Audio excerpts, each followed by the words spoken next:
Efektivitas pupuk organik dan anorganik pada pertumbuhan dan hasil brokoli. Bab 1. Pendahuluan. Brokoli merupakan tanaman yang memiliki nilai ekonomi tinggi dan dibudidayakan untuk dimanfaatkan bunganya untuk sayur dan dikonsumsi dengan kondisi yang mentah, bisa sebagai salad ataupun dimasak. Karena brokoli merupakan tanaman yang paling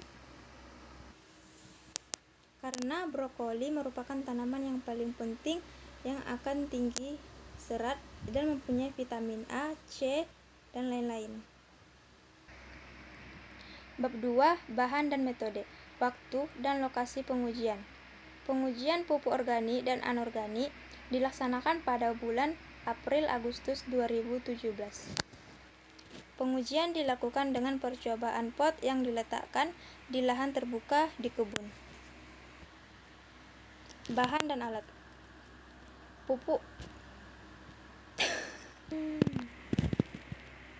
Bahan dan alat. Pupuk organik yang digunakan berupa pupuk padat yang berasal dari perusahaan pupuk. Pupuk kimia yang digunakan adalah urea, Ca, KCl, SP36, dan dolomit. Metode penelitian. Pengujian pupuk organik dan anorganik ini dilakukan dengan percobaan pot. Pot percobaan diletakkan di lahan terbuka dan dilindungi oleh kain kasa atau screen untuk menghindari tanaman dari hama. Analisis data. Percobaan ini menggunakan rancangan lingkungan. Pengaruh perlakuan pupuk organik pada parameter pertumbuhan dan hasil tanaman brokoli dilakukan analisis ragam dengan menggunakan program SAS. Metode penelitian efektivitas pupuk organik.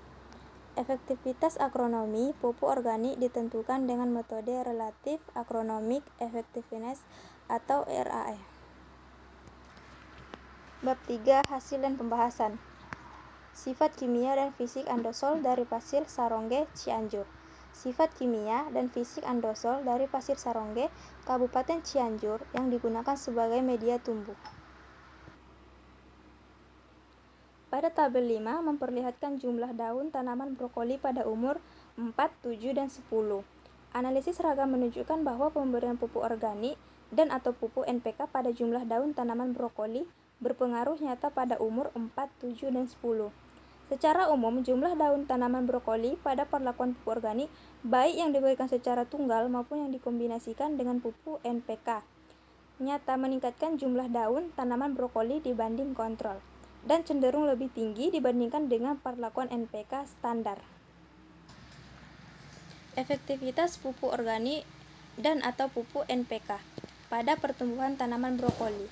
Pertumbuhan tanaman brokoli yang dijadikan parameter dinyatakan sebagai tinggi tanaman dan jumlah daun. Pada tabel 4 kita bisa lihat itu uji lanjut menunjukkan bahwa tinggi tanaman brokoli pada umur 7 dan 10 nyata lebih tinggi dibandingkan dengan tanpa pemberian pupuk atau kontrol. Tinggi tanaman brokoli pada perlakuan pupuk organik yang diberikan secara tunggal maupun yang dikombinasikan dengan pupuk NPK tidak berbeda nyata dari perlakuan NPK standar. Efektivitas pupuk organik dan pupuk NPK pada diameter dan bobot brokoli serta nilai relatif agronomic effectiveness. Pengaruh pupuk organik yang diberikan secara tunggal atau dikombinasikan dengan pupuk NPK pada diameter brokoli disajikan pada gambar 1, yaitu pada tabel yang bisa kita lihat di sini tulisannya.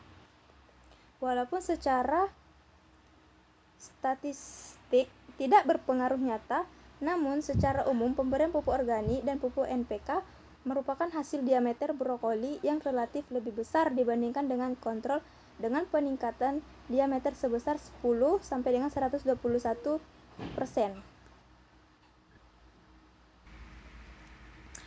Bab 4 penutup. Kesimpulan.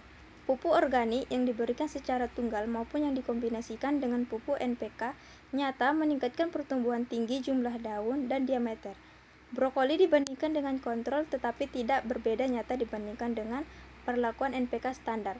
Perlakuan kombinasi pupuk organik dengan takaran 4 ton dan setengah takaran rekomendasi pupuk NPK merupakan kombinasi pupuk terbaik berdasarkan nilai RAE dengan nilai RAE tertinggi yaitu sebesar 164%.